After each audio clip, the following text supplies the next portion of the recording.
안녕하세요. 자소서 고쳐주는 남자 자고남입니다. 제가 오늘 리뷰해볼 자소서는 바로 제가 한창 취준생이던 2017년 작성했던 자소서입니다. 코오롱 플라스틱이라는 코오롱 그룹의 계열사의 기술 영업 부문으로 지원했던 자소서예요. 총 5문항이었는데 이 중 2문항만 같이 리뷰해 보도록 하겠습니다. 자, 그럼 얼마나 못 썼는지 보러 가볼까요? 기기. 자, 그럼 1번 문항 바로 시작해 보도록 하겠습니다. 코오롱 플라스틱 기술 영업 부문 지원이었고요. 1번 당신의 성장 과정에 대해 기술하시오. 500자짜리 문항이었습니다. 성장 과정에 대한 문항이고요. 우선 시작하기 전에 제가 지난번 영상에도 말씀을 드렸는데 자소서 작성할 때 팁 5가지 말씀을 드렸습니다. 첫 번째로는 면접 답변이라고 생각하고 작성한다. 면접 답변이라고 생각하고 작성하면 쓸데없는 소리를 안 할 수가 있어요. 그리고 우리가 모두 얘기하는 2가지씩 답변을 쓸 수가 있고요.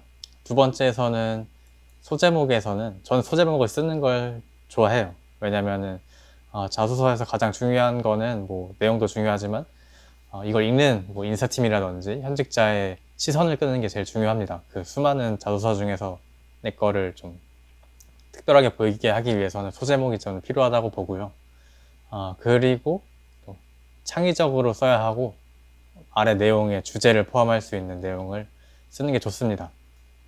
세 번째로는 회사에 관해 쓸 거면 누구나 쓸 수 있는 내용보다는 구글링을 한다든지 최근 뉴스를 본다든지 해서 남들과 좀 차별화될 수 있는 내용을 쓰는 게 좋고요.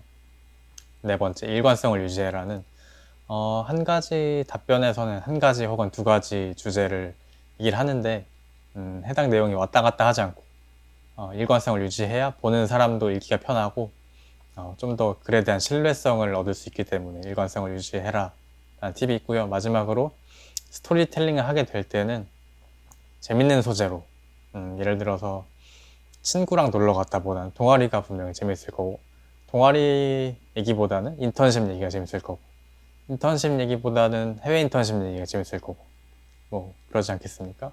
웬만하면 재밌는 소재로 얘기를 하는 게 좋다. 이 정도로 자소서 작성 팁을 말씀드리고요. 자, 그럼 바로 성장 과정에 대해서 얘기를 해보겠습니다. 성장 과정은 어떻게 접근을 해야 되냐 보면 일단 첫 번째로는 주제 설정이 필요합니다. 여기서 말하는 주제 설정이란 무엇이냐?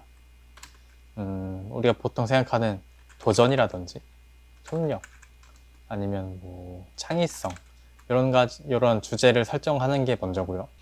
그리고 주제를 설정하고 나면 그 다음에 2갈씩으로 내용을 서술을 해야죠. 그래서 2갈씩으로 뭘 서술해야 되냐 하면 2가지 방법이 있어요. 첫 번째로는 주제를 먼저 얘기한다. 혹은 어떠한 사건을 먼저 얘기한다. 이게 무슨 얘기냐면 제가 여기서 얘기할 내용이 도전에 관한 내용이고 해외 인턴십에 대한 내용이에요. 그래서 여기서 주제를 먼저 말한다 하면 도전에 대해서 전 도전이 좋습니다. 그래서 인턴십을 했습니다. 이런 식으로 가는 거고요. 사건을 먼저 얘기하는 것은 저는 인턴십을 했습니다. 그래서 많은 경험을 했고 그래서 저는 도전이 중요하다고 생각합니다. 이렇게 얘기하는 건 사건을 먼저 얘기하는 거죠. 둘 다 상관없어요. 뭐 둘 다 먼저 얘기해도 되지만 하지 말아야 될 거, 뭐 요즘 그러신 분은 없겠지만 저는 3남매 중에 막내로 태어나서 이런 따분한 얘기만 쓰지 않으면 괜찮습니다. 그리고 세 번째로는 스토리텔링으로 내용 서술, 뒷내용을 서술하는 거죠. 스토리텔링으로 내용 서술할 때 대충 구성이 있죠. 처음 2갈씩으로 제가 말씀드렸잖아요. 2갈씩으로 할 때 결심, 그리고 이유 이게 한 문단이 되고요. 그 뒤로 노력의 과정, 그리고 결과 이게 또 한 문단으로 되고 마지막으로 느낀 점 혹은 플러스 적용, 어떻게 적용할지 이런 정도의 순서로 진행을 하면 되는데 각 문단의 비율은 제가 봤을 때 결심과 이유 중요하죠. 한 30% 정도 차지하면 좋고요. 가장 중요한 게 노력의 과정과 결과. 그리고 마지막으로 20% 느낀 점과 적용. 생각보다 느낀 점이 뭐 특별한 게 나올 수가 없어요. 다 거기서 거기기 때문에 읽는 사람도 그렇게 크게 보지 않고 맨 마지막에 있기 때문에 집중력도 떨어져요. 그래서 초반에 나온 결심과 노력의 과정이 제일 중요하고 여기서는 일단 흥미를 이끄는 게 제일 중요하고요. 자, 그러면 제 자소서를 한번 넘어가 보겠습니다. 도전은 항상 옳다. 저의 소제목인데 소제목 팁을 보죠. 주제를 포함하고 창의적으로 쓰는 게 좋다. 창의적인가요? 아니죠. 주제를 포함하고 있나요? 주제는 포함하고 있죠. 그래서 이거 소제목을 봤을 때 아래 어떤 내용이 올지는 대략적으로 예상을 할 수가 있지만 창의적이지 않다. 그래서 뭐 한 50점짜리 소제목이다 할 수 있죠. 그럼 그 뒤로 넘어가 보겠습니다. 저는 새로운 것에 대한 도전은 성공하든 실패하든 항상 옳다는 가치관을 가지고 살아왔습니다. 이게 바로 주제죠. 제가 말한 두 가지식으로 내용 서술할 때 주제를 먼저 말을 한다. 그래서 말한 주제가 첫 번째 줄에 나오고요. 이러한 이유로 저는 화학과를 전공했지만 전공 공부뿐만 아니라 새로운 곳에서 다양한 사람들과 교류를 해보고자 교내에서 지원하는 인턴십에 도전했습니다. 자, 다양한 사람들과 교류를 해보고자 이게 바로 뭐죠? 이유죠, 이유.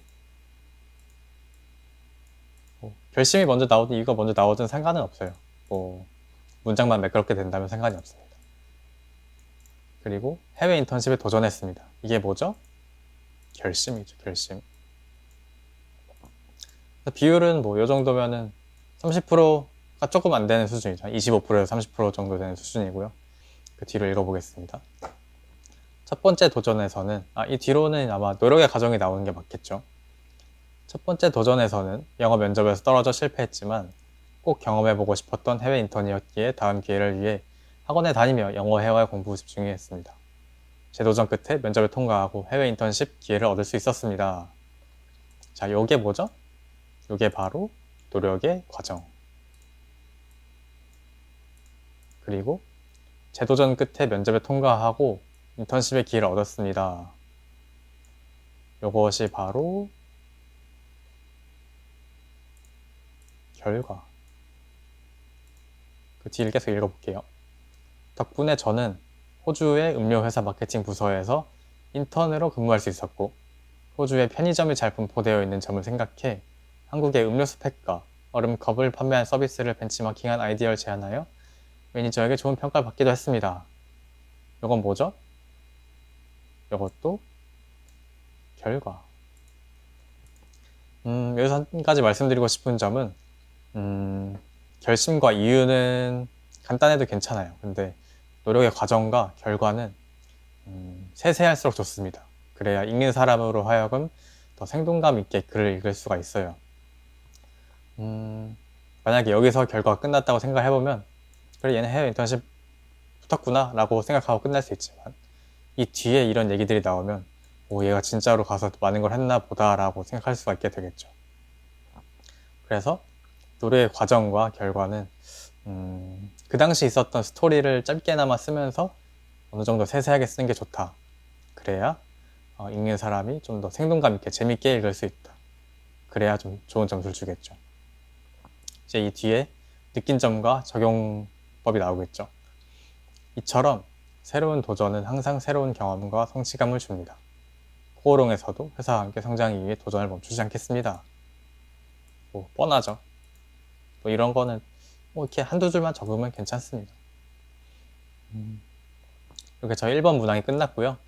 다시 한번 처음부터 쭉 리뷰를 해보면 첫 번째 소제목 조금 부족하다. 좀 더 창의적으로 쓰면 좋겠다.